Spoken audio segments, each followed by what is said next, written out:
L'esprit de la messe et en plus petit de Paul VI. Deux motu proprio, deux papes, deux formes du même rite, le rite ordinaire, la forme extraordinaire. Et alors vous arrivez avec votre livre, vous commencez par réconcilier ce qui semble aux yeux de beaucoup comme une opposition. Alors comment vous arrivez à réconcilier ce qui, a priori, ressemble à des irritants? Les deux motu proprio dont on parle, c'est celui de Benoît XVI en 2007, 7 juillet 2007, Summorum Pontificum, et puis le deuxième, celui de 2019 par le pape François, Traditionis Custodes, qui, bon, réellement, dans les formes, il y en a un qui défait l'autre, d'une certaine manière. Voilà. Mais c'est le principe de la loi, hein. Ce que la loi fait, la loi peut le faire. Maintenant, au-delà de la forme, c'est de comprendre la mens, l'esprit de la loi. Et bon, le livre est plus large que ça. Le livre, il est d'une certaine manière un plaidoyer pour une juste application de la réforme liturgique voulue par le Concile Vatican II. C'est d'abord ça, on fête les 60 ans cette année, les 60 ans de Sacrosanctum Concilium, la constitution sur la liturgie du Concile Vatican II, qui a voulu, comme ils disent, une restauration de la liturgie. Voilà, moi c'est vraiment mon propos, c'est une meilleure connaissance des textes du Concile Vatican II et des textes officiels qui ont suivi, pour une juste application. Alors c'est sûr que dans les textes officiels qui ont suivi, entre autres, il y a ces deux motu proprio, mais qui n'ont pas pour but d'abord de régler les questions de la célébration de la messe Paul VI, mais qui ont pour but de régler la juxtaposition de ce que Benoît XVI appelait la forme ordinaire et la forme extraordinaire, en gros du missel Saint Pie V et du missel Paul VI. Voilà. C'est ça les deux motu proprio. Alors, comment comprendre les deux? Alors, je propose différentes suggestions dans l'introduction et dans la conclusion. Le reste du livre, le corps du livre, c'est plus d'expliquer les intentions des pères conciliaires et de les lire dans une perspective de continuité avec les siècles qui ont précédé et de proposer d'enlever des contre-vérités, de rétablir des vérités sur le Concile et de tordre le cou à de véritables mensonges qu'on a fait vis-à-vis du Concile Vatican II. Par exemple, le Concile a interdit le latin ou le Concile a interdit le grégorien, voilà, ou le Concile a demandé qu'on célèbre face au peuple, des mensonges, euh, et de faire des propositions concrètes pour les messes en paroisse. Voilà. Alors pour répondre quand même à votre question après ce long détour, euh, alors pour moi la clé de compréhension, vraiment, qui peut se discuter, hein, mais la façon dont je comprends les choses, c'est que la liturgie est un lieu de communion. La messe, c'est par définition, entre autres, un lieu de communion. Communion avec Dieu, avec le ciel, communion avec le salut, bien sûr, communion avec l'Église, c'est-à-dire les autres chrétiens, etc. Après, il y a des différentes familles liturgiques. Nous sommes pour la plupart dans la famille de rite latin, et même dans les rites latins, il y a plusieurs rites, on est dans le rite romain. Voilà, donc la communion passe par une certaine unité qui n'est pas de l'uniformisation, ça c'est sûr, mais par une certaine unité. L'objectif affiché, en tout cas des deux papes Benoît XVI comme le pape François, c'est l'unité. C'est vraiment l'unité. Alors, c'est vrai qu'on a cette bizarrerie d'avoir euh, un même rite romain qui peut se célébrer avec une forme ancienne et une forme actuelle. La forme actuelle, c'est la norme, ce que pape Benoît XVI disait en disant c'est la forme ordinaire, c'est-à-dire c'est la norme, et la forme ancienne, c'est l'exception, avec une certaine permission. Voilà, je sais que le terme, ça ne veut pas dire qu'on a besoin de la permission, mais il y a une certaine permission, voilà. Mais ça reste une exception. D'où l'expression canonique de forme extraordinaire. Dans le langage de Benoît XVI et de l'Église, forme extraordinaire, ça ne veut pas dire c'est extra, c'est mieux, ça vaut mieux, c'est super, sachant que la forme ordinaire serait moins bien. C'est pas du tout ça que ça veut dire. Il y a une forme normale, qui est la norme habituelle, et une exception, alors qui est plus ou moins élargi. Voilà. Benoît XVI l'avait élargi énormément, vraiment, et le pape François l'a restreint. Il restreint vraiment les possibilités de cette exception. Il n'enlève pas complètement, c'est vraiment très très restreint. Après se pose la question, pourrait-il l'enlever? Bon, la plupart des commentateurs disent non, on ne peut pas abroger un missel. Bon, ça je laisse les canonistes et les spécialistes voilà, répondre à cette question, mais en tout cas ce n'est pas le sujet, puisque le pape François n'interdit pas la célébration avec la forme ancienne. Maintenant, il a restreint énormément, et notamment il a restreint aussi, alors attention, il a restreint surtout à la messe, même s'il y a un grand décalage entre ce que le motu proprio dit, ce que la Congrégation pour le culte divin dit aussi dans la réponse au Doubia, qui est sorti en décembre 2021, qui restera encore plus, et ce que le pape François, pardon, ce qu'il écrit, ce que le motu proprio écrit, et ce que le pape François dit, y compris aux gens qui vont le voir, en disant, en voyant chaque évêque, en disant, écoutez, ou chaque responsable d'institut, je pense par exemple à la fraternité Saint-Pierre, voilà, qui, par une visite au pape François, a obtenu une assez grande liberté, voilà, d'application, plus large que simplement la question de la messe, mais aussi à d'autres sacrements. Voilà. Alors, je ne vais pas commenter tout le motu proprio, mais le dernier motu proprio.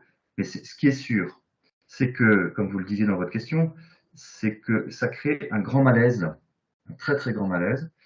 On va dire par exemple pour la France, j'ai beaucoup de fidèles qui, depuis 2007, peut-être même avant, mais surtout depuis 2007, eh bien, avaient soit découvert ou en tout cas naviguaient assez facilement, plus facilement entre forme ordinaire, forme extraordinaire.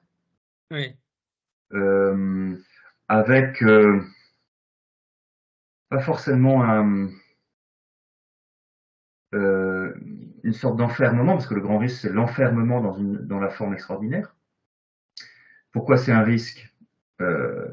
Parce que au-delà de la question de la forme se pose la question en fait de l'intégration du Concile Vatican II et de ses indications liturgiques. Et c'est pour moi ça le point le plus important.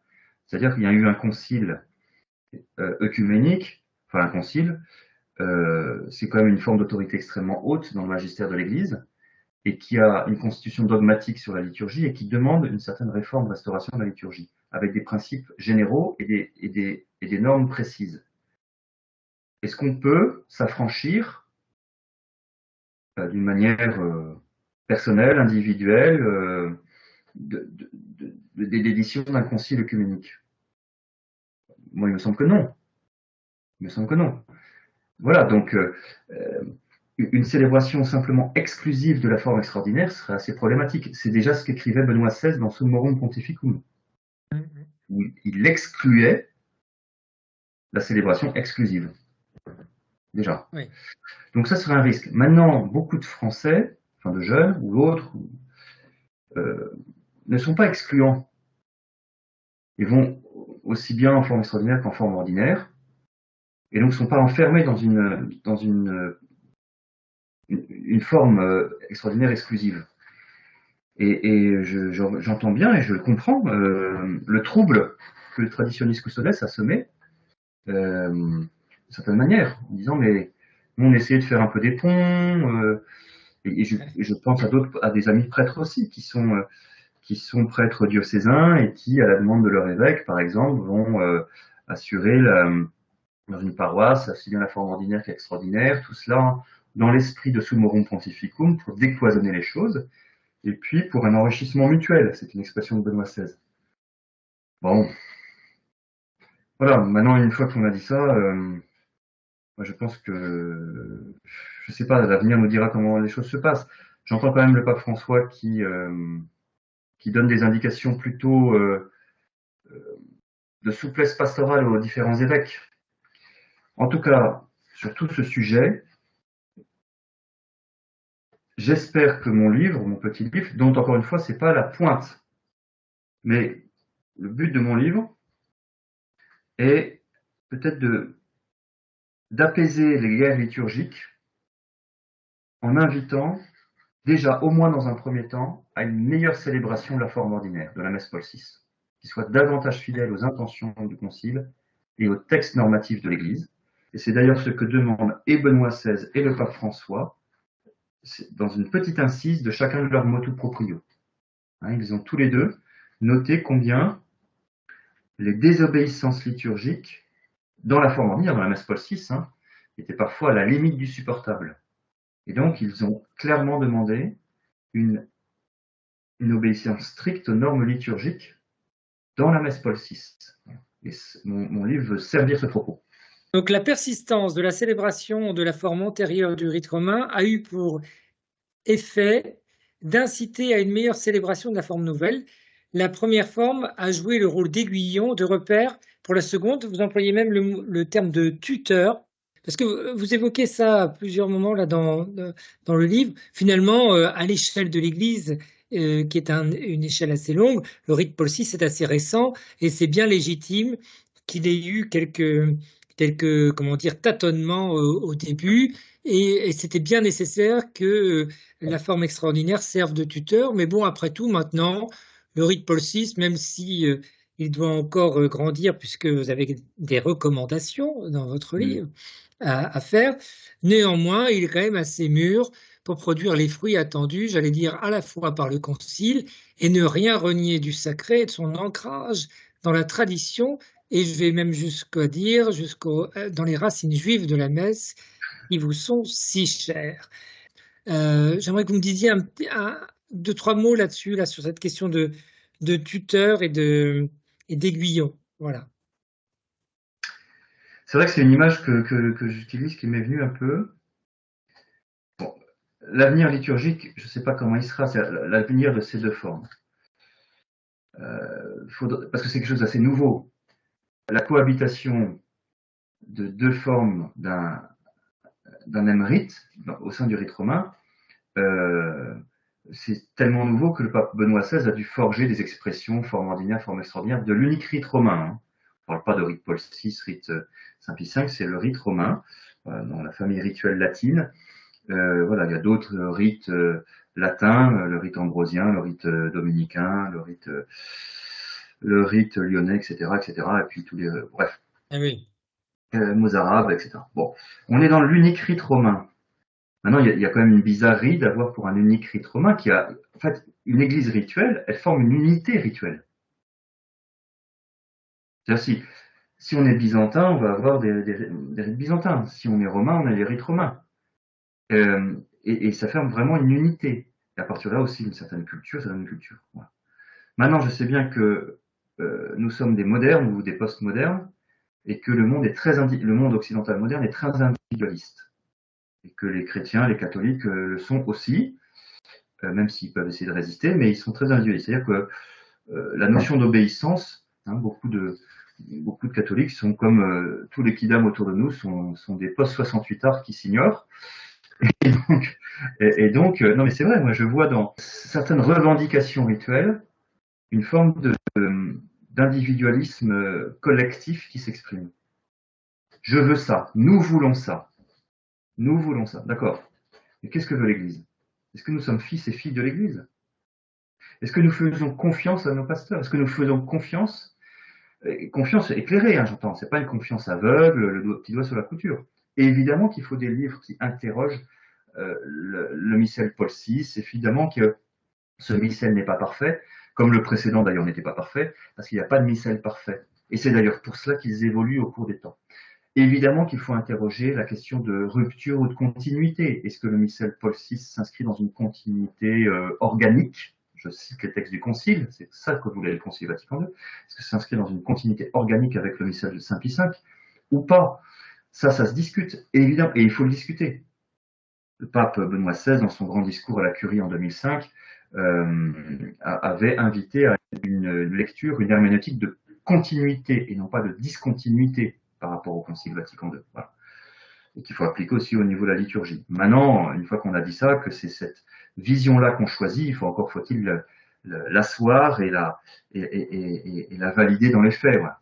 Bon, C'est un peu tout ça. On a donc cette bizarrerie de deux formes qui se cohabitent. Alors, est-ce que cette bizarrerie a pour but de continuer? Est-ce que c'est quelque chose de nouveau qui va être pérenne dans l'Église? Ou est-ce que c'est une parenthèse? Je n'en sais rien. Je n'en sais rien.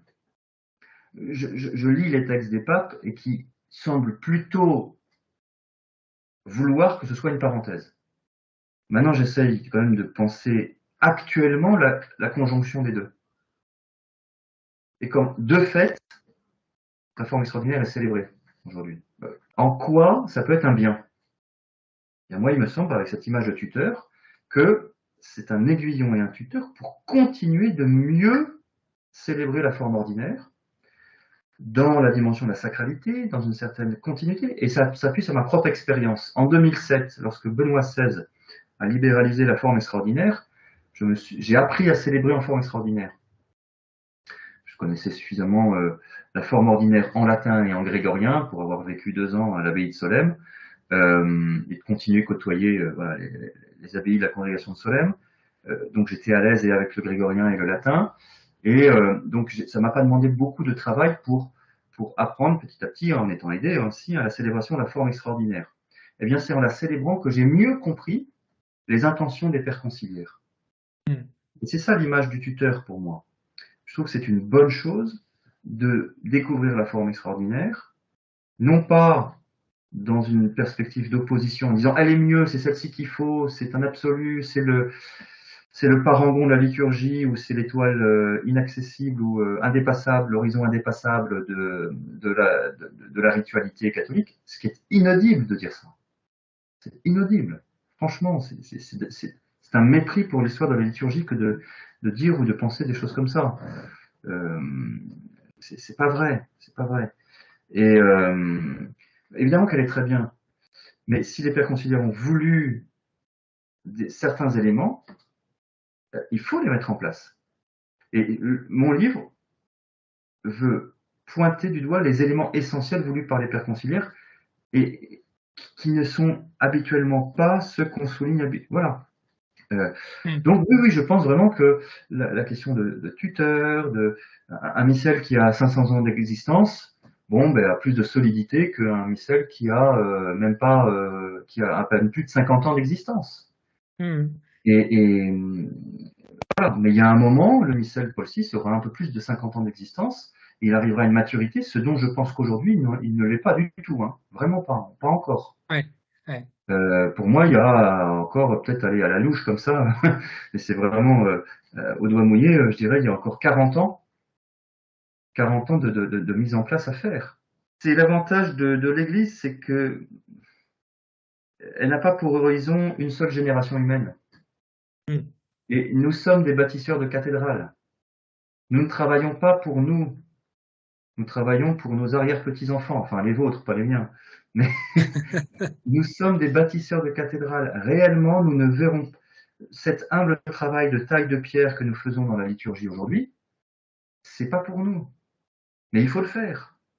Et nous sommes vraiment, et c'est pour moi sans doute le plus difficile, c'est de faire comprendre à la génération aujourd'hui qui est si individualiste, à si courte vue, qui voit pas loin parce que c'est pas de sa faute, c'est parce qu'elle n'a pas reçu. Parce que nos parents sont la génération 68, ils n'ont pas transmis, pour reprendre le titre célèbre d'un livre, nous sommes les enfants de personne. Ben, c'est pour ça que c'est difficile à notre génération, en fait, de voir plus loin que le bout de nos désirs du moment. Donc, nous voulons la messe traditionnelle, ben, nous voulons. Est-ce qu'on peut voir plus loin que le je veux? Voilà. C'est votre deuxième livre sur la liturgie. Le premier, donc, les racines juives de la messe. Celui-ci, l'esprit de la messe de Paul VI, qui rappelle effectivement l'esprit de la liturgie, qui était aussi un livre de Benoît XVI. Et en fait, vous dites qu'il y a une vraie nécessité de formation du peuple de Dieu à la liturgie. Et ça me paraît peut-être plus essentiel que les pseudo-querelle effectivement que les paroissiens peuvent avoir sur la forme de la messe, la formation. Et alors, vous le dites, j'aimerais que vous en disiez un mot au sens du comment on peut se former, quelle nécessité on a de se former, quels moyens on a de se former. La formation, c'est un des points que la formation en matière liturgique, c'est un des points explicites que demande le Concile Vatican II. Bon, l'Église a toujours demandé, etc. Il y a eu, moi, pour la petite histoire, j'ai signé le contrat avec l'éditeur de ce livre le jour où paraissait, c'était quoi? C'est une exhortation, peut-être du pape François, Desiderio Desideravi. C'est une exhortation sur la formation liturgique. Et vraiment, je l'ai pris comme un encouragement. Pour moi, c'était le petit signe du ciel que ce livre sur lequel j'allais travailler d'arrache-pied pendant des mois et des heures, enfin voilà, était encouragé par la providence elle-même. Bon, il y a deux sujets de la formation. Il y a les pasteurs, les prêtres, les futurs prêtres, séminaristes, et je dirais il y a les laïcs eux-mêmes. Les deux doivent être formés. Et puis les pasteurs doivent aussi former les laïcs, mais ils doivent se former eux-mêmes. J'ai été frappé il y a quelques années, il y a pas mal d'années déjà, en apprenant que mes amis ou mes collègues, quand j'étais séminariste, mes amis collègues séminaristes à Paris n'avaient pas de formation liturgique, n'avaient pas de cours de liturgie. Bon, maintenant c'est le cas. Hein. J'étais frappé par ça, je me dis c'est quand même incroyable. Alors ils me répondaient, mais oui, mais en fait, la formation liturgique se fait par la vie liturgique habituelle au séminaire, voilà. Ce qui est intéressant comme réponse. Il n'empêche qu'il faut les deux. Il faut une double formation, que ce soit pour les futurs prêtres ou les prêtres, une formation permanente, et pour les laïcs. Il faut une formation intellectuelle et une formation par la pratique à la liturgie. Formation intellectuelle, bah, c'est pas compliqué. Hein. Il faut lire des bons livres. Éventuellement, il faut suivre des cours. Même le meilleur lieu où on se forme, ben, c'est quand même d'avoir un professeur, parce que les livres, c'est très bien, et il faut les lire. Maintenant, un professeur va guider nos lectures, va les commenter, va nous aider à choisir les bons livres qu'il faut, enfin, va jouer le rôle d'un tuteur en formation. Voilà, donc l'idéal, ce serait quand même d'avoir des cours de liturgie. Je vois dans le diocèse de Vannes où je suis, notre évêque, avec une équipe de prêtre, a lancé un programme audacieux de formation permanente pour les laïcs sur tout sujet, et vraiment une formation aussi bien anthropologique, biblique, théologique, historique, culturelle, liturgique notamment. Et il y a un cursus de formation liturgique développé d'ailleurs qui s'adresse à des gens qui sont en service dans leur paroisse, comme sacristains, comme animateurs liturgiques, comme organistes, etc. Et qui est très très bien. Donc ça c'est par exemple un des niveaux de formation, un des lieux de formation, c'est les organismes diocésains. Un responsable diocésain de la liturgie va organiser des formations. Encore faut-il que les gens, les paroissiens se disent, bah, je vais suivre, et puis il faut que ce soit une bonne qualité. Et voilà, donc il y a des cours à suivre, avec des niveaux différents selon niveau de base, de découverte, etc., etc. Et puis je dirais aussi se former en fonction de sa mission liturgique. Quelqu'un qui a une mission liturgique dans sa paroisse, encore une fois, un sacristain, au niveau du chant liturgique, au niveau de que sais-je, bon ben, il est nécessaire, vu sa mission, qu'il se forme. Et ça, c'est une motivation davantage. Donc ça, c'est un premier point. Formation théorique, avec des cours, au niveau diocésain, par exemple, quand on est à Paris, au niveau des Bernardins ou autres, des instituts de formation, on peut prendre des livres, mais encore une fois, il faut bien choisir les bons livres et pas aller perdre du temps à lire des livres qui nous font perdre du temps. Et puis en paroisse aussi. De même que dans une paroisse, vous savez, le curé, les prêtres sont catéchistes de leurs paroissiens. La catéchèse, c'est pas que pour les enfants, mais c'est aussi pour les adultes. Mais que ce soit pour les enfants, les jeunes ou les adultes, dans la catéchèse, il faut une partie liturgique, une initiation pratique à la liturgie, une compréhension des rites de la messe. Voilà, la messe est au cœur de la vie chrétienne. La messe, notamment la messe du dimanche, c'est la source et sommet de la vie chrétienne. La messe est un langage, c'est une culture, ça s'apprend. C'est pas inné, ce n'est pas inné. Et quand on comprend pas bien la messe, ben la tentation c'est de simplifier les rites, de réduire les rites, d'en prendre dans l'essai, de dire oh ben tiens on va enlever la deuxième lecture parce que les gens comprennent pas. Mais enfin non, enfin, voilà, la formation théorique, voilà, par des cours, par des livres, par des voilà. Et puis il y a la formation pratique par la pratique de la liturgie. En fait, une messe bien célébrée, elle forme, elle est formatrice. Euh, alors, il faut les deux encore une fois, hein, mais une liturgie digne, obéissante aux normes, euh, célébrée avec ferveur et foi, elle est formatrice de la liturgie. Elle est formatrice du sens liturgique de l'Assemblée, réellement. Donc je reviens sur la réponse que me donnait cet ami séminariste en disant on n'a pas de cours de liturgie, mais on a la vie liturgique au séminaire. Bon. Encore faut-il que la célébration soit bien, soit digne, soit obéissante, soit ce sont les normes. Sinon, c'est la déformation. Et c'est ça qui s'est passé en fait pendant quelques décennies suite au Concile Vatican II. Dans les paroisses, il y a eu du n'importe quoi. En fait, ça a déformé les gens. Une liturgie mal célébrée, une messe mal célébrée déforme les gens. D'où encore mon livre, par un appel à mieux célébrer. C'est aussi un point d'appui pour une bonne formation en fait. Oui, il faut les deux. Sinon, on devient des spécialistes de la liturgie, mais théorique. La liturgie, c'est une vie, c'est quelque chose à vivre. Voilà. Mais c'est une exigence, hein, c'est-à-dire que mal célébré, les gestes mal faits, les attitudes du prêtre, par exemple, ou déforment en fait, donnent de mauvais. Combien de fois j'ai entendu en paroisse, je ne vais pas citer les paroisses où je suis passé ou des paroisses, voilà, pas forcément celles où j'ai servi, hein, mais combien de fois j'ai entendu, oh père, vous faites comme ça, mais avant ils faisaient pas comme ça. C'est pas comme ça qu'on fait parce qu'avant ils faisaient pas comme ça. Je dis, bah, écoutez, c'est simple, on va prendre le missel, on va regarder. Que nous demandent les rubriques? Est-ce que c'est le curé untel ou le curé X ou Y qui est la norme de la liturgie ou est-ce que c'est le missel? On va prendre le missel et on va faire ce qu'il nous demande. Voilà. Intelligemment, avec un sens liturgique, on va faire ce qu'il nous demande. Et c'est exactement ce que demande le pape François dans Desiderio Desideravi. Hein, il le dit, alors je le cite de mémoire, mais que les normes doivent être parfaitement respectées. Certes, ça ne suffit pas pour que la célébration soit fructueuse, il faut qu'il y ait l'esprit de la prière du cœur, mais il dit il faut que les normes soient parfaitement respectées, ne serait-ce que pour offrir aux fidèles une liturgie qui correspond à la liturgie de l'Église. Voilà les deux, comment je répondrais à la question de la formation sur ces deux aspects.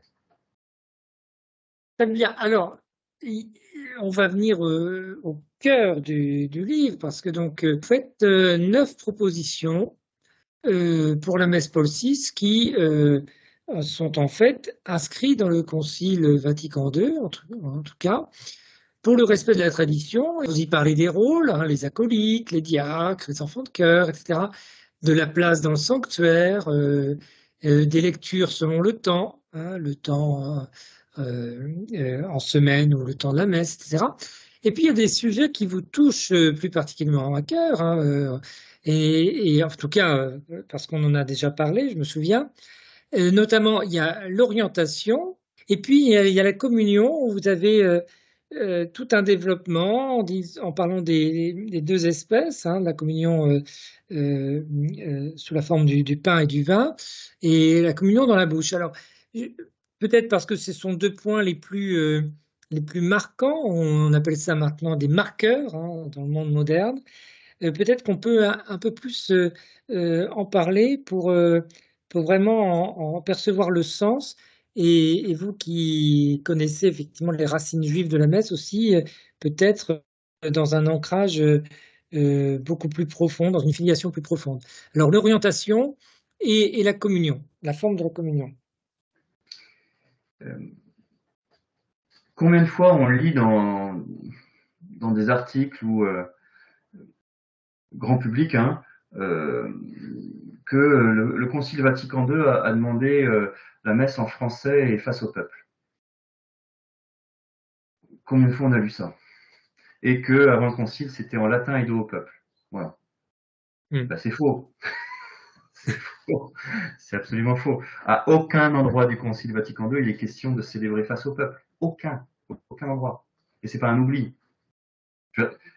La célébration, donc le prêtre à l'autel, parce que la messe a deux parties, hein, la partie de la liturgie de la parole, on est bien dans un dialogue, Dieu parle à son Église à travers le ministère des lecteurs, du psalmiste et du diacre qui proclame l'évangile, du prêtre qui prêche, etc. Donc on voit bien qu'il y a un dialogue et on comprend le face-à-face. Ça viendrait à l'idée de personne, enfin, j'espère, de faire une proclamation solennelle liturgique des lectures en tournant le dos à l'Assemblée. Ça n'aurait pas vraiment de sens. Voilà. Bon, quand même, voilà. Sinon, ça veut dire que l'Assemblée n'a pas sa place.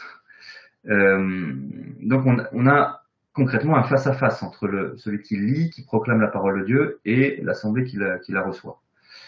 Et puis la deuxième partie de la messe, liturgie de l'Eucharistie, on est à l'autel, on n'est plus dans une perspective de dialogue et de face-à-face. On est dans une perspective d'offrande. Dans la messe, la deuxième partie de la liturgie de l'Eucharistie, il est tourné vers Dieu le Père. Jésus, uni à son Église, va s'offrir au Père dans l'Esprit Saint. C'est vraiment le mouvement de la liturgie eucharistique. Donc, que le prêtre continue d'être en face à l'Assemblée, ça n'a pas de sens. Enfin, c'est pas le sens. En fait, les expressions face au peuple, dos au peuple, n'ont pas de sens théologique. Le prêtre à l'autel n'est jamais ni face au peuple ni dos au peuple. Il est avec l'Assemblée, par le Christ et dans l'Esprit Saint, tourné vers le Père. Et à la prière eucharistique, il s'adresse au Père. À Dieu le Père, à la première personne de la Trinité. Et la grande prière eucharistique est conclue par la doxologie, avec le corps et le sang du Christ, par lui, avec lui et en lui, chante le prêtre, par lui c'est Jésus, hein, par Jésus, avec Jésus et en Jésus, à toi Dieu le Père Tout-Puissant, dans l'unité du Saint-Esprit, tout honneur et toute gloire. Et l'Assemblée ratifie toute cette prière en disant Amen. Voilà, c'est ça le sens de la liturgie eucharistique. Donc face au peuple ou dos au peuple, ces expressions n'ont aucun sens. Voilà.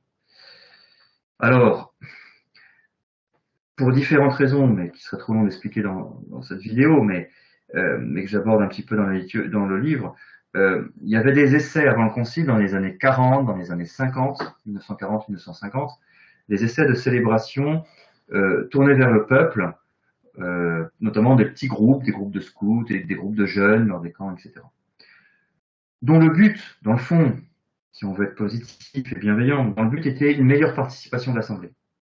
Que l'Assemblée puisse mieux participer à l'offrande eucharistique, qu'elle puisse mieux s'offrir elle-même à travers le sacrifice du Christ. On peut dire que c'est un peu comme ça, voilà. Même si certains le faisaient pour d'autres raisons plus idéologiques.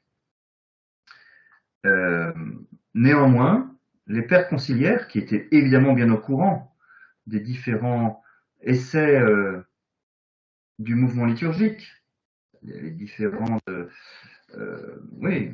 tentatives de recherche de la liturgie à l'époque, n'ont pas retenu cette proposition. Ils n'en parlent pas dans le Concile. Ils n'ont pas retenu cette proposition. Donc il est faux de dire que le Concile a demandé la célébration face au peuple. Maintenant, la célébration face au peuple, étant encore une fois dit que ça n'a pas de sens cette expression, hein,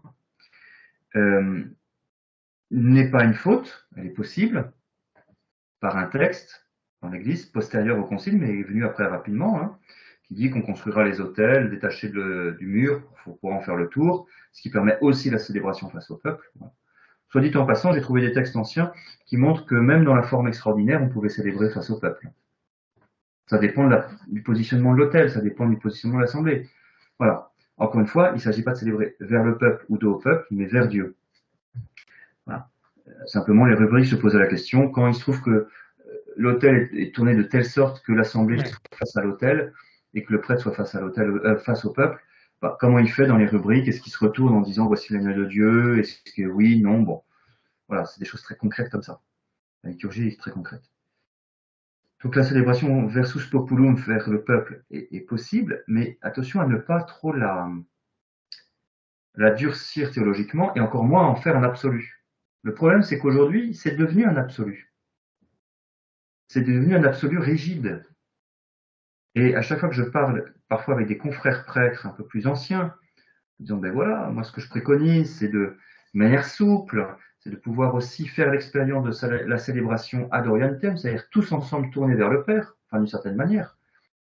Euh, D'avoir un point focal hein, qui serait l'abside, et puis on comprend qu'on n'est plus dans le dialogue, mais qu'on est ensemble tourné vers le Père. Sauf qu'il y a un blocage franco-français, idéologique, par rapport à cette position-là à l'autel. Pour moi, c'est une sorte de rigidité qui vient d'une déformation, parce qu'on a fait croire, on a fait croire que le concile voulait qu'on se lève face au peuple. C'est faux, c'est archi faux. Euh, alors, soyons souples, déjà Benoît XVI, dans son livre, magnifique livre, L'Esprit de la liturgie, qui reprenait euh, le titre du grand liturge Romano Guardini, aussi L'Esprit de la liturgie, Benoît XVI a un chapitre sur l'orientation. Et il dit le face au peuple a été imposé de manière rigide et violente. Et ça fait beaucoup de mal. Alors, il dit n'imposons pas de nouveau le dos au peuple de manière rigide et violente. Il faut être souple, faut tester. En tout cas, moi, j'appelle vraiment à une intelligence des situations, une souplesse pastorale. Euh, voilà. Et le missel en français, aujourd'hui, même la nouvelle traduction, là, qui date de 2019-2020, le missel français part du principe que, à l'autel, le prêtre est dos au peuple.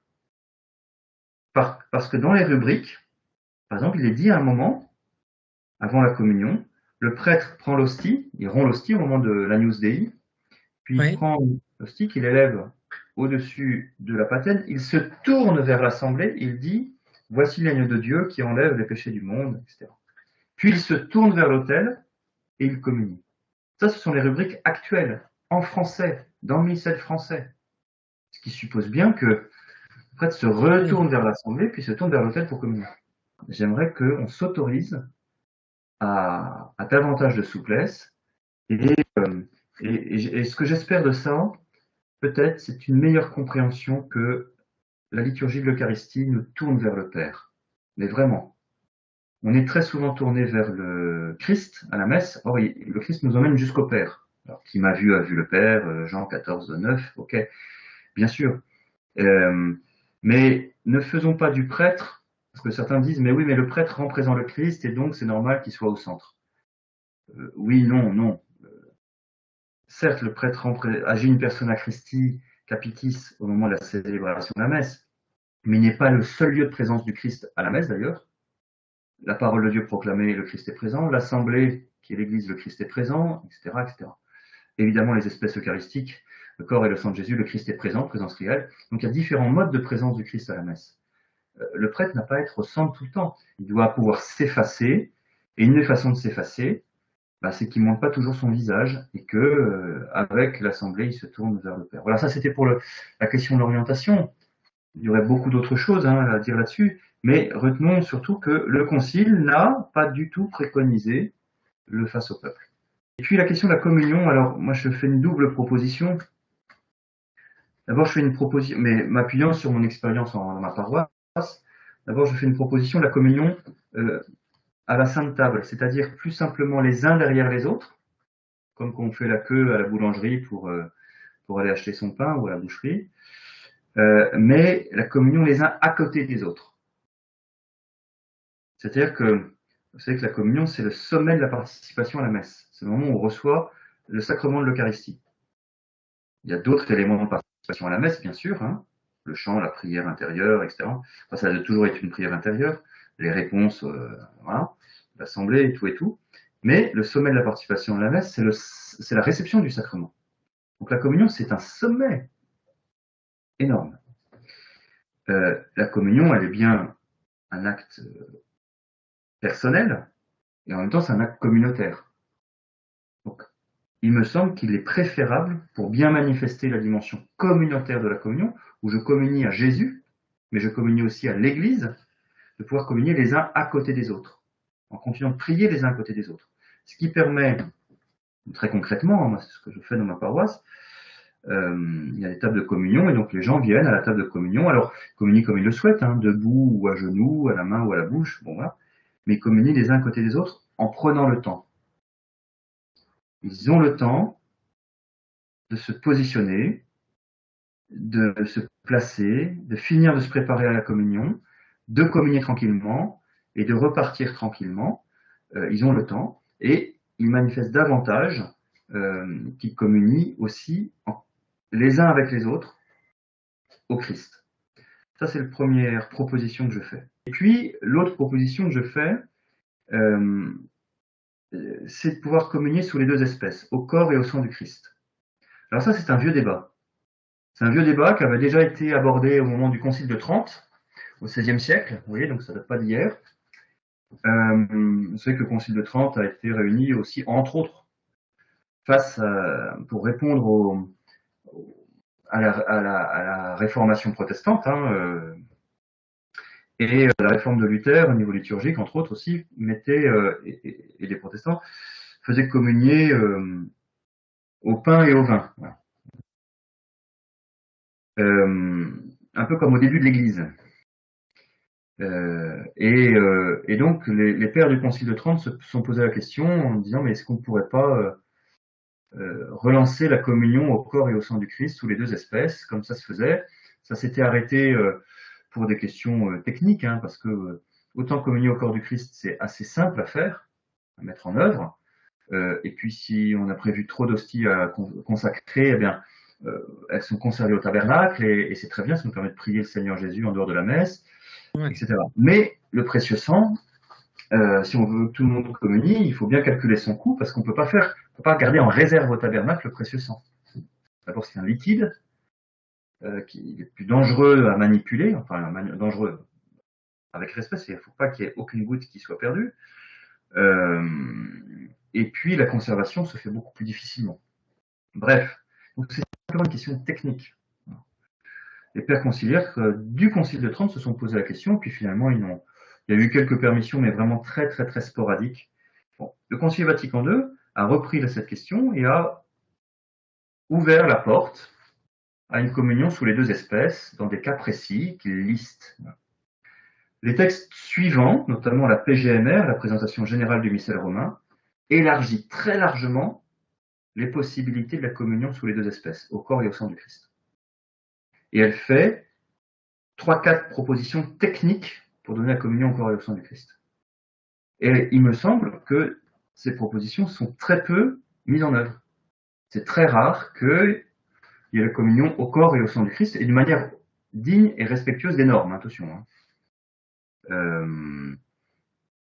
Moi, je préconise qu'on puisse le développer pour un sens plus plénier de la communion. Évidemment, quand on communie au corps ou au sang du Christ, on communie toujours au Christ total. Ça rajoute rien au niveau de la réception du sacrement. Ça rajoute simplement au niveau de la signification, du sens plénier de la signification. Mais c'est pas rien, et le Concile le propose.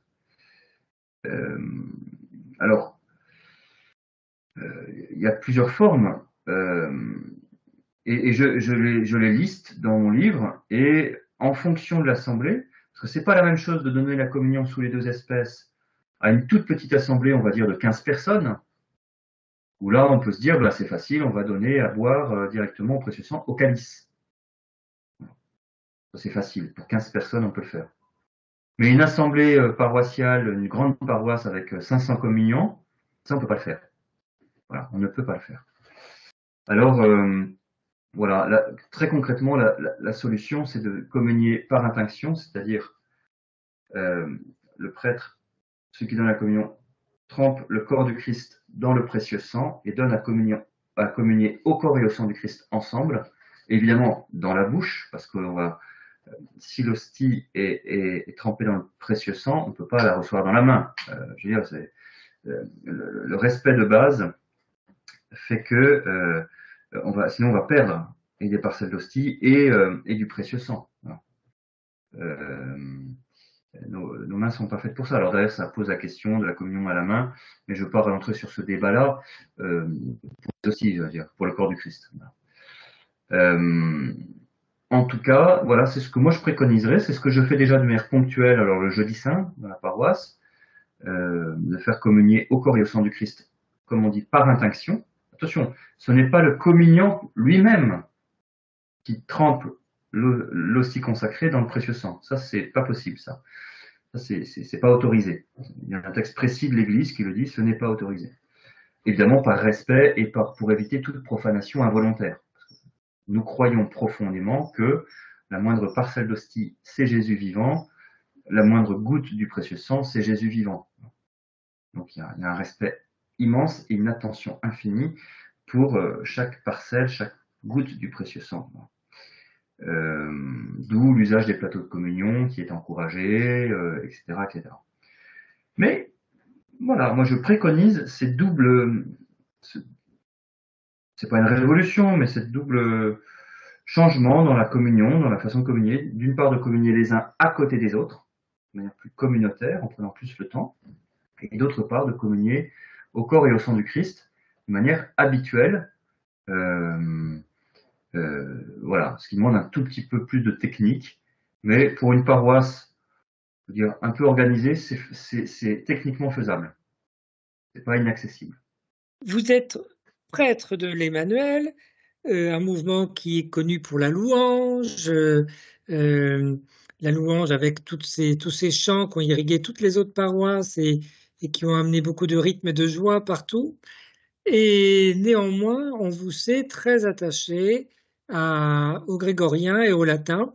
Alors j'aimerais et vous l'évoquez dans votre livre, mais vous pouvez le dire un peu aussi ici, que vous évoquiez cette articulation entre la louange, je dirais, d'aujourd'hui, qui nous amène beaucoup de joie, et la nécessité de trouver une place pour le grégorien et le latin dans la messe. Voilà. C'est sûr que, ayant été quelque temps en noviciat à Solesmes, j'ai pu entrer un tout petit peu, être un peu initié, avoir une petite initiation à l'univers du chant grégorien, qui est un trésor incroyable, vraiment qui est un trésor incroyable. Après, c'est pas un goût personnel, c'est une demande explicite de l'Église et du Concile Vatican II. Alors là, c'est très clair. Je cite de mémoire, mais le texte du Concile qui dit « Le chant grégorien est le chant propre de l'Église latine et, toute chose égale par ailleurs, il doit avoir la première place. » Maintenant, comment comprendre ça? La première place, ça ne veut pas dire toute la place. La première place, ça ne veut pas dire non plus la majeure partie de la place en termes d'occupation du temps chanté. Sans doute que la première place, c'est de la comprendre comme étant la norme et aussi ce qui donne le point de repère pour les compositions liturgiques de chant. Je ne sais pas si le grégorien est indépassable. En tout cas, c'est un chant qui a plus de 12 ou 13 siècles d'existence et qui, alors, c'est un univers, je vais essayer de résumer, mais en gros, le chant grégorien met en musique la parole de Dieu. Vous savez que un introïque grégorien, la mélodie grégorienne, en fait, s'appuie sur l'accentuation de la phrase latine, mais la phrase qui est tirée de la Bible.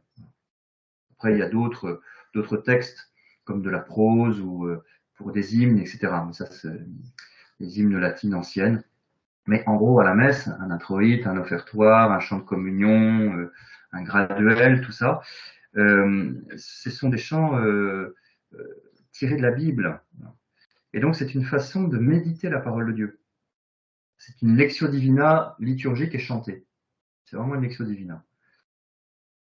Alors, le grégorien nous paraît inaccessible parce que c'est un univers qui précède de très loin notre conception moderne ou classique de la musique ou du chant même. Le grégorien, c'est pas d'abord du chant, le grégorien. C'est d'abord la parole de Dieu. D'abord la parole de Dieu.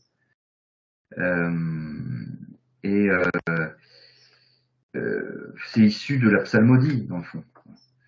Et donc ça puise ses racines dans le chant liturgique, y compris les racines juives du chant liturgique, si vous voulez. Mais vraiment, on a les chantres au temple de Jérusalem il y a 3000 ans. Bon, ben voilà, c'est ce rôle de chantre qui continue.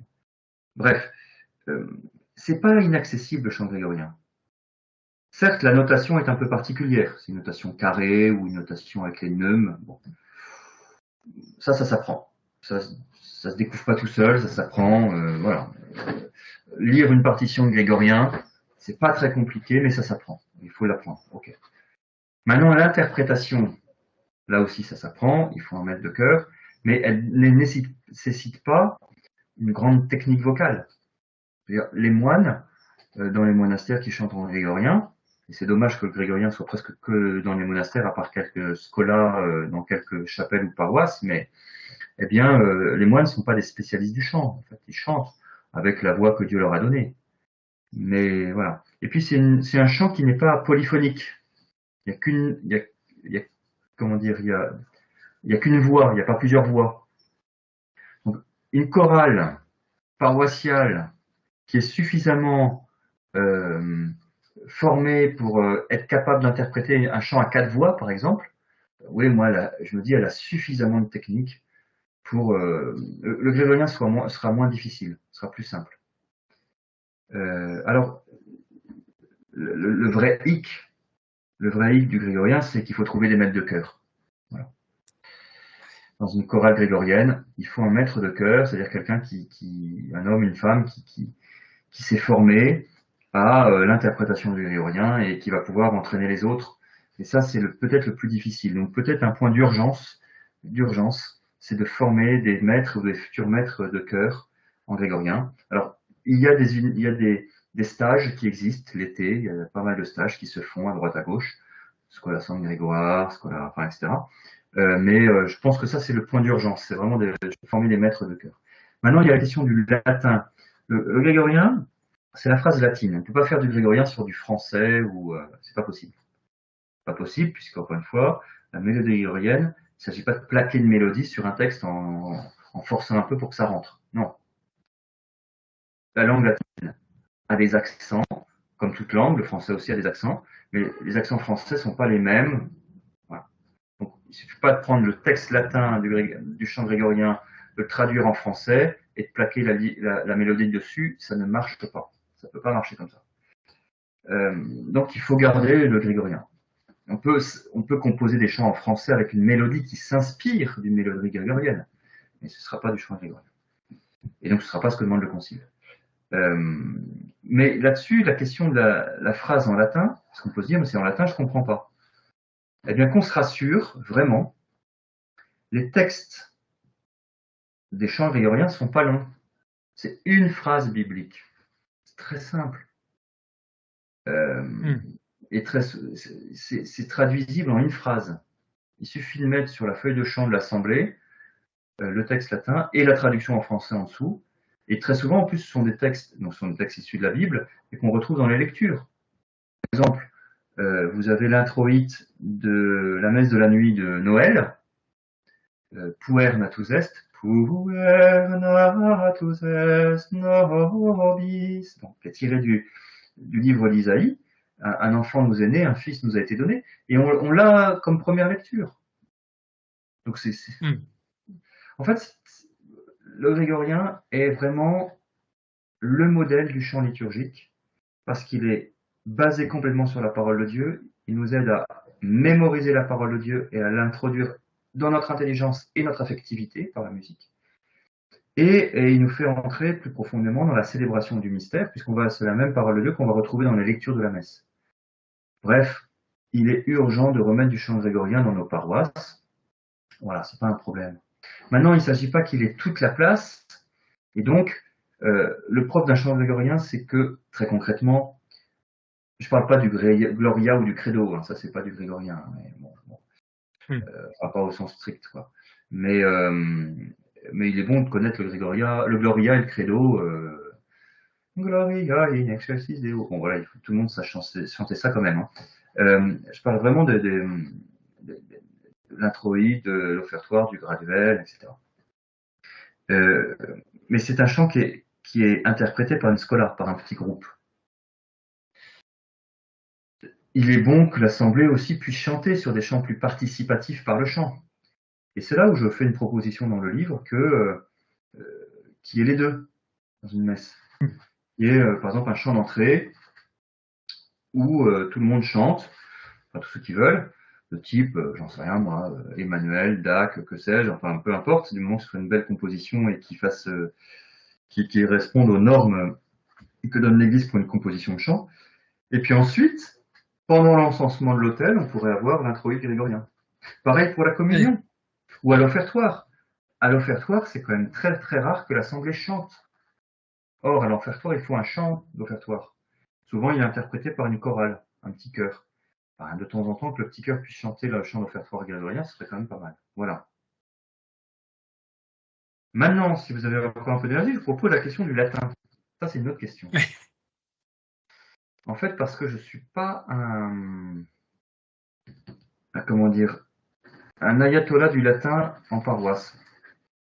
Euh, le latin, bon, je l'ai appris, je le comprends, et je peux prier avec. Voilà, ça c'est parce que je l'ai appris, parce que j'en ai fait au noviciat à fond, et voilà.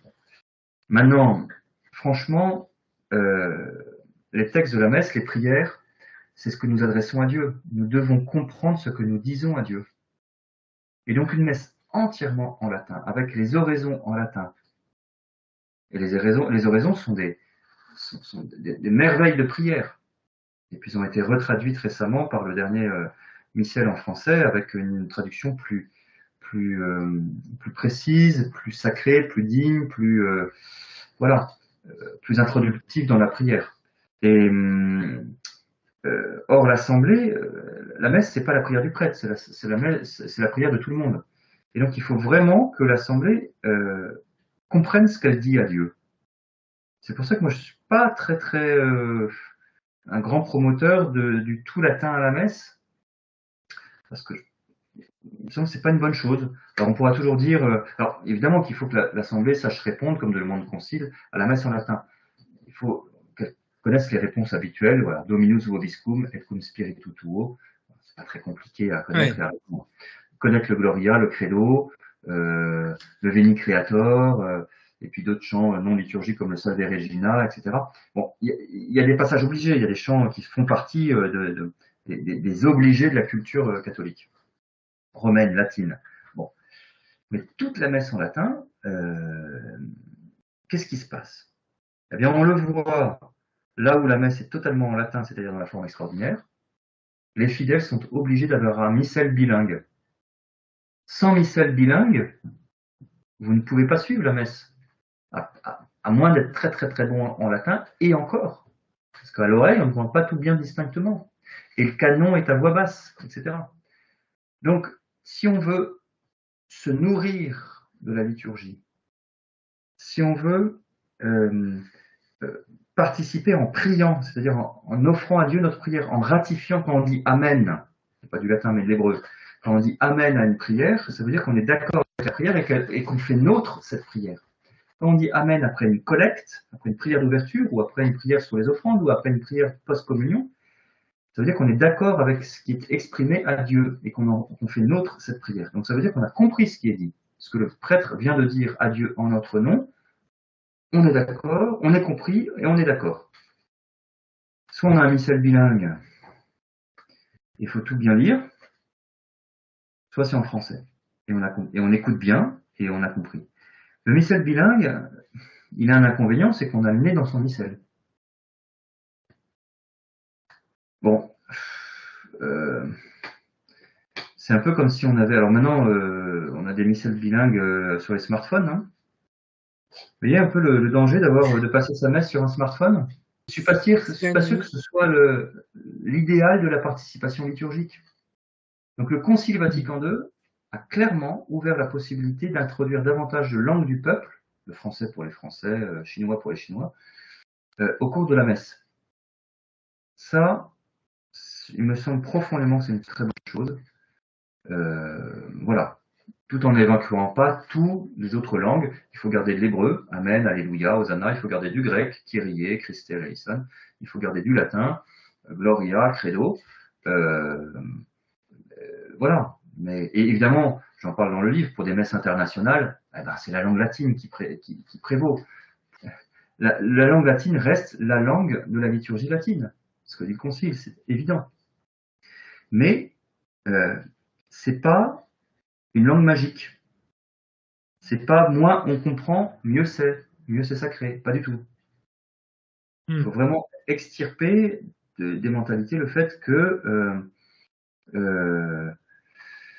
un vague esprit de sacré suffit à avoir une belle messe. Mais non, ou à participer. Il y a, il y a un nombre, il y a des dizaines il y a un nombre considérable de collectes d'ouverture dans le missel, soit le missel Paul VI ou le missel Saint Pie V, hein, un nombre considérable de collectes, c'est-à-dire de prières d'ouverture. Il n'y en a pas qu'une. Il faut les connaître, il faut les comprendre, il faut rentrer dedans et bien traduit, c'est possible. Enfin voilà, voilà ma position, je dirais, sur la langue latine. Moi, je voulais terminer en citant, alors vous citez, donc je vais citer celui que vous citez, George Weigel, le catholicisme évangélique. Il dit: il serait malhonnête de dire que la réforme liturgique du Concile Vatican II ait été un échec. Il serait inexact de dire que les fruits de cette réforme correspondent à ce qu'en attendaient les chefs de file du renouveau liturgique. Je trouvais dans cette phrase le bon résumé, entre guillemets, de l'intention de ce livre. Donc on sent qu'on n'est pas loin de la maturité et de l'unité, en tout cas pour la France, hein. Quand on chemine d'une paroisse à une autre, on voit bien qu'il y a quand même un même esprit de sacré qui est là. Il y a les 9 propositions que vous faites en plus. Il y a quand même de quoi espérer, je trouve, en tout cas pour l'Église de France. Je trouve qu'il y a une certaine tenue, un certain sens du sacré. Et puis, ma foi, s'il reste encore 40 ans, dans 40 ans, ça sera bon? Alors, je suis pas certain de bien comprendre la question, mais c'est plus une ouverture. D'abord, sur George Weigel, Weigel, c'est vraiment un auteur à lire. Vraiment, c'est un auteur à lire. C'est un laïc qui a une grande audience aux États-Unis. C'est le grand biographe de Jean-Paul II. Un proche de Jean-Paul II, il a écrit cette magnifique biographie très complète, qui est vraiment la référence. Et puis, il continue sa réflexion. Il a sorti il y a moins d'un an là un livre aussi sur Vatican II. Donc c'est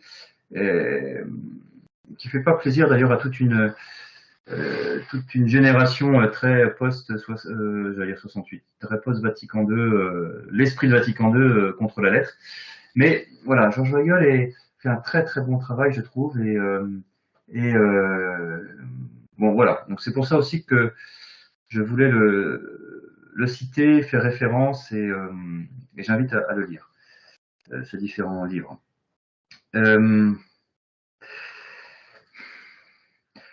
Comme je disais en introduction, c'est que entre les intentions des pères conciliaires du Concile Vatican II et son application, que ce soit en matière liturgique, mais aussi tous les autres textes, hein, le Concile, c'est pas un texte, c'est 16 documents, on pourra toujours et il faudra toujours interroger, est-ce que les intentions initiales ont été bien respectées? Y a-t-il un delta, un espace entre l'intention initiale et même l'application réelle, concrète? Bon, on sait bien que dans toute intuition, même humaine, même inspirée par l'Esprit Saint, même aidée par l'Esprit Saint, il y a les intentions initiales et puis il y a le réel, le concret. Après, il faut aussi naviguer à vue. Maintenant, il faut quand même avoir une boussole. C'est pas moi qui utilise cette expression, c'est le pape Benoît XVI et à sa suite aussi le pape François en disant le Concile Vatican II, c'est la boussole du 3e millénaire. Donc c'est une bonne boussole, c'est un des textes à continuer de travailler. Et l'application, elle se fait pas entre l'idée et le réel, il y a toujours une certaine distance, un certain gap, etc. Bon. Donc bien sûr qu'il faut continuer, bien sûr que la réforme liturgique voulue par Vatican II n'est pas au point encore complètement. Le sera-t-elle un jour? Moi j'ose dire non. Non. Et puis dans 40 ans, on sera 100 ans après le Concile Vatican II. Je dis pas qu'il y aura un nouveau concile. Enfin, un concile, il y en a quand même en moyenne un tous les siècles. Hein. Ouais. En moyenne, dans l'Église, il y a un concile œcuménique tous les siècles. Maintenant, ils n'ont pas toujours les mêmes sujets. Hein. Le Concile Vatican I en 1870 n'avait pas parlé de liturgie, par exemple. Maintenant, la liturgie est quelque chose de vivant, c'est la tradition vivante de l'Église. C'est ce grand fleuve qui continue de couler. On ne peut pas faire un arrêt sur image. En tout cas, voilà, je veux pas faire une pirouette et échapper ou éluder la question ou éluder ma réponse, mais je suis pas devin, je suis pas non plus l'Esprit Saint. Il me semble aujourd'hui que, comme vous le disiez, il y a des fenêtres de tir qui s'ouvrent davantage, il y a un certain apaisement liturgique en France, dans nos paroisses, etc. Mais il y a encore un peu de travail aussi à faire, vraiment. Il ne s'agit pas non plus de se reposer complètement sur ses lauriers en disant on fait tout bien et non, non, non, non, non. Je cite quelques textes d'évêques, Monseigneur de Germay, par exemple, ancien évêque d'Ajaccio et maintenant archevêque de Lyon, qui parlent sur ce sujet, qui sont vraiment intéressants, hein, qui parlent aujourd'hui sur ce sujet en disant il faut pouvoir aller euh, jusqu'au bout, relire notre fidélité au concile dans l'application liturgique. Donc oui, il y a encore du travail à faire, faisons-le. Je pense aussi que pourquoi je parle de 40 ans en fait, c'est pas un chiffre que je sors simplement de ma tête comme ça, c'est que qui dans le fond a vraiment des manettes en main sur l'application liturgique. En fait, c'est les curés de paroisse. Ils sont pas tout seuls, il y a des équipes liturgiques bien sûr, et puis il y a les évêques. Mais en fait, c'est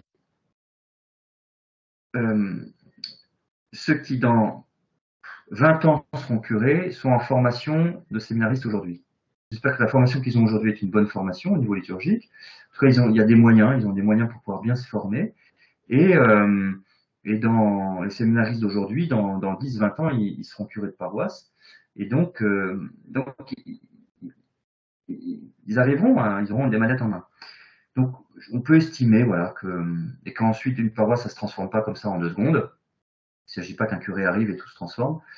Et puis, mais c'est pour ça que j'estime que dans 40 ans, beaucoup, beaucoup, beaucoup de choses auront été bien mises en place et auront été faites. Vous voyez la question de l'orientation dont on parlait tout à l'heure, qui actuellement est quand même encore un tabou un peu. Ben, j'entends des confrères et je vois des confrères curés qui aujourd'hui, alors c'est très balbutiant, mais célèbrent, orientés de manière régulière dans leur propre paroisse. La question de l'orientation n'est plus une question confidentielle, de moins en moins un tabou et de moins en moins confidentielle. Bon. Voilà, c'est pour ça que je sors le chiffre de 40 ans. Euh, Rendez-vous dans 40 ans, si Dieu nous prête vie.